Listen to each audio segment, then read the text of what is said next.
తెలుగు వారి #1 choice Telugu matrimony. Suravaram Sudhakar Reddy సంస్మరణ సభలో ముఖ్యమంత్రి రేవంత్ రెడ్డి మాట్లాడడం లైవ్ లో చూసాం. హరీష్ రావు మాట్లాడుతున్నారు, లైవ్ లో చూద్దాం. మేము బీఏసీ మీటింగ్ నుంచి వాకౌట్ చేసి బయటకు రావడం జరిగింది. ఒక రాష్ట్ర ప్రభుత్వానికి రైతుల కంటే ముఖ్యమైనది, వరద బాధితుల కంటే ప్రధానమైన ఎజెండా ఏముంటుంది? వరదల మీద మాట్లాడడానికి ప్రభుత్వం సిద్ధంగా లేదు, ఎరువుల కొరత మీద మాట్లాడడానికి సిద్ధంగా లేకపోతే ఈ బీఏసీ మీటింగ్కు అర్థం లేదు. ఈ శాసనసభ సమావేశాల పట్ల మరి ప్రజలు నమ్మకాన్ని కోల్పోతారనే విషయాన్ని కూడా మేము చాలా గట్టిగా చెప్పాం. ప్రభుత్వ ధోరణి చూస్తే కాళేశ్వరం కమిషన్ రిపోర్ట్ను పెట్టి బురద రాజకీయాలకు పాల్పడే ఆలోచన కనబడుతున్నారు. దాని మీద మేము చర్చకు సిద్ధం. పీపీటీకి అవకాశం ఇవ్వండి. ఒక్కరోజు కాదు, కాళేశ్వరం మీద 4 రోజులు మాట్లాడదాం. ముందు ఆ బురద రాజకీయాలు ఎప్పుడన్నా మాట్లాడుకోవచ్చు. కష్టాల్లో ఉన్న రైతుల గురించి ఫస్ట్ మాట్లాడండి. కష్టాల్లో ఉన్న వరద బాధిత జిల్లాలు ప్రజల గురించి మాట్లాడదామంటే లే మాకు వరదలు ముఖ్యం కాదు, బురద జల్లుడే ముఖ్యము అన్న ధోరణి ఇలా రాష్ట్ర ప్రభుత్వంలో కనబడతా ఉంది. అది రేపు ఒకటే రోజు పెడతారట. బీసీ బిల్లు రేపే, కాళేశ్వరం రేపే, ఇక అసెంబ్లీ వాయిదా వేసుకొని పోతారు.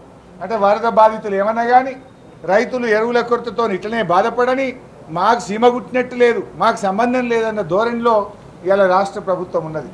సో ప్రధాన ప్రతిపక్షంగా ఈ ప్రభుత్వం యొక్క వైఖరికి నిరసనగా, మీరు ఎరువుల మీద చర్చించడానికి ముందుకు రానందుకు నిరసనగా, వరద బాధితుల్ని ఆదుకోవడం విషయంలో చర్చించడానికి ముందుకు రానందుకు నిరసనగా మేము సభ నుంచి వాకౌట్ చేశాం. సభ కనీసం 15 రోజులు జరపాలి కదా, ఏది పెడతారో కూడా చెప్తలేరు. మేము బీఎస్సీ నుంచి వాకౌట్ చేశాం. మేము అడిగాం అసలు రేపటి ఎజెండా ఏంటి అంటే, రేపటి ఇంకా చెప్పారట, రాత్రి 9కి చెప్తారట. రేపు సభలో ఏం చర్చిస్తారో ప్రజలకు చెప్పకపోతే, సభ్యులకు చెప్పకపోతే మేము ఏం ప్రిపేర్ అయ్యి రావాలి? రేపు ఏం మాట్లాడాలి? రేపు ఒకటే రోజు అసెంబ్లీ, రేపు ఎజెండా ఏంటిది అంటే మేము మెల్లగా పంపుతాం రాత్రి వరకు అంటారు. మీరు పంపేది ఎప్పుడు? ప్రతిపక్షాలు ప్రిపేర్ అయ్యేది ఎప్పుడు? ప్రజాపాలన అంటే ఇదేనా? ప్రజాస్వామ్య పునరుద్ధరణ అంటే ఇదేనా?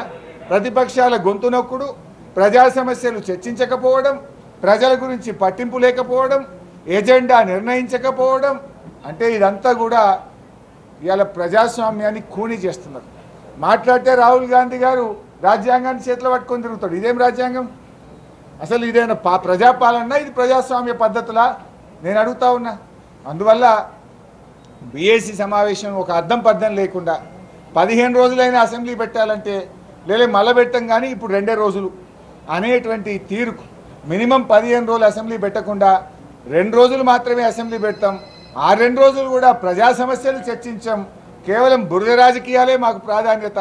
ప్రతిపక్షాల మీద బురద జల్లడం, స్థానిక సంస్థల ఎన్నికల్లో ఏదైనా రాజకీయంగా లబ్ధి పొందడమే మా యొక్క ప్రాధాన్యత అనే ధోరణిలో ప్రభుత్వం ఉంది కనుక దానికి నిరసనగా మేము వాకౌట్ చేస్తాం. తెలుగు వారి #1 చాయిస్ తెలుగు మ్యాట్రిమోనీ.